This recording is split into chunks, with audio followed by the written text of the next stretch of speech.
Welcome to the introduction of a Singapore Real Estate Investment Trust. This is a series of videos to teach you all about REITs and help you to be successful in REITs investing.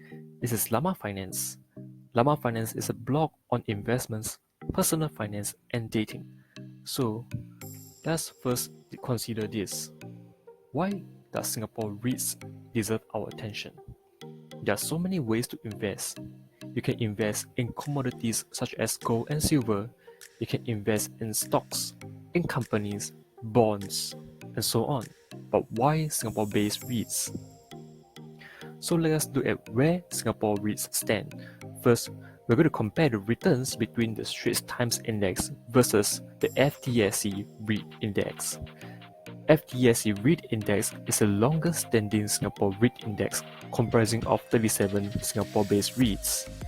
The Straits Times Index is the main index tracking 30 largest and most liquid companies in Singapore. You can say the Straits Times Index is the S&P 500 equivalent for the Singapore Exchange.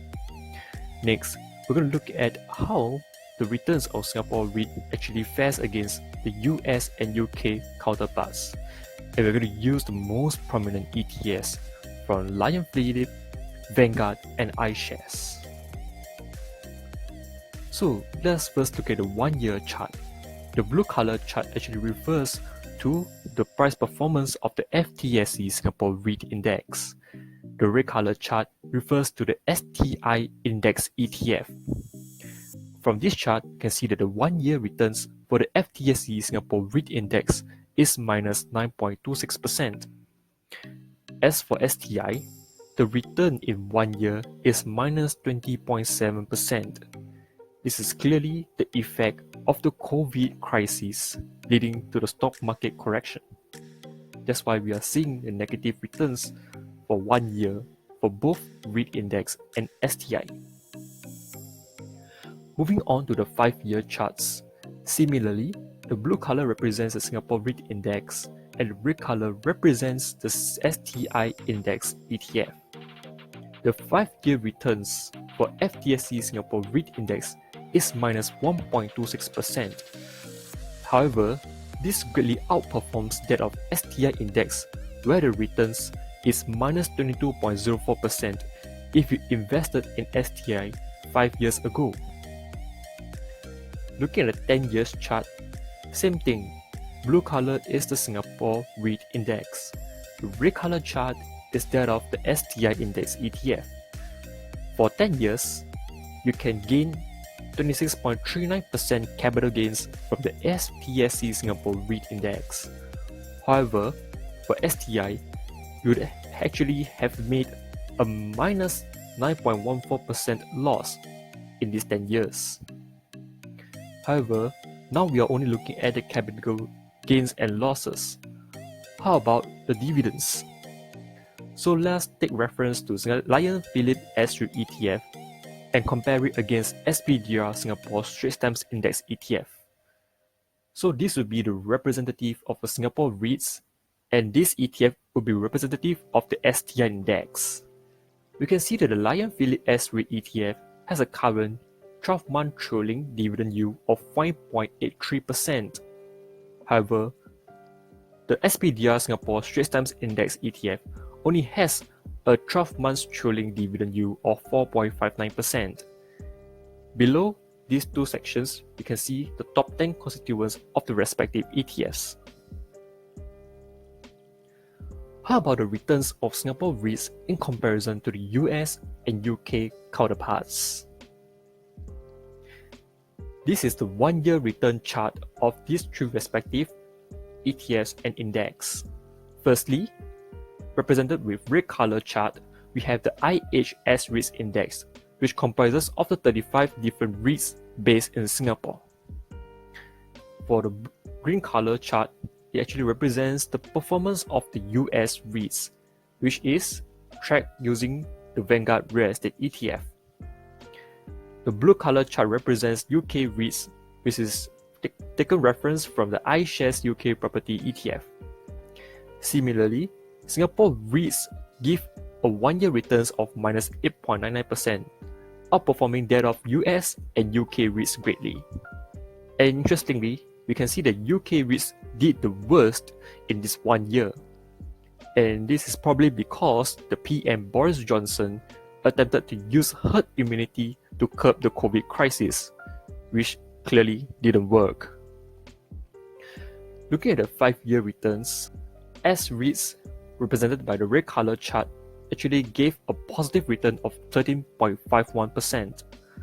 However, US and UK REITs did badly and are both out of money, meaning both gave losses within these past 5 years. How about the dividend yields of Singapore REITs against US and UK REITs? Same for Singapore REITs, we have the Lion Phillip S-REIT ETF to represent the Singapore REITs. For US REITs, we are taking reference from the Vanguard Real Estate ETF. From this comparison between these two sections, you can see that Singapore REITs has a dividend yield of 5.83%, 1.1% higher than that of the US REIT. Below we can see the top 10 constituents of the respective ETFs, and these are mostly the biggest and most liquid ETFs you can see in this world. How about Singapore versus UK REITs? For UK REITs, it's being represented by the iShares UK Property ETF, and it has a 12-month trailing dividend yield of 3.83%. By comparing the two sections, you can see that Singapore REITs dividend yield is 2% higher than that of UK REITs. So from this presentation, you can see that Singapore REITs not only do better in terms of capital gains, it also gives a better annual dividend yield compared to US and UK REITs. Interestingly, for the REITers website, I've come across this SGX Academy research article that is dated May 2020.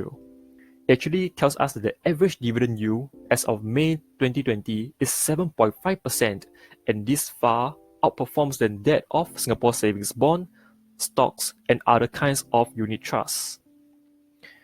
Looking at the bottom right hand side, you can see that by investing into Singapore listed REITs, you also gain exposure to overseas properties.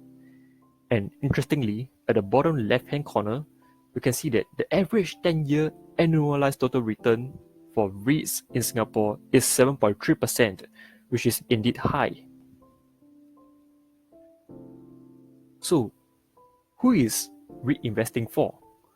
So, REIT investing is for people who are among these 6 criteria. The first criteria is that you have disposal income and you wish to put the money to good use, other than putting the money into bank and collecting the 0.05 annual interest. The next category would be people who are considering property investment. You can be considering between investing in a condominium or into the REITs market through the Singapore Exchange. The third criteria is people who are looking to add REITs into the portfolio. REITs can give quarterly or semi-annual dividends within your portfolio, and this additional money can be used to do the dollar cost averaging within your portfolio. Next, the fourth category is people who wish to create a REITs portfolio. Interestingly, by investing to REITs, you're actually profiting from the exposure to different industries, because REITs carry properties which are rented or leased to companies of different industries. The fifth category will be people who wish to create retirement income. By investing to REITs, it can help them to build up the positive cash flow enough for them to reach financial independence. The last category will be people who simply have spare cash and wish to benefit future generations. Simply because REITs are long-term investments and the land lease that REITs own are often close to 99 years. So this does not only benefit you, but reinvestment can potentially benefit your next generation too. Of course, it's not all sweet about REITs. REITs investing do carry risks, and this series aims to teach Mo and train you to be a seasoned REIT investor.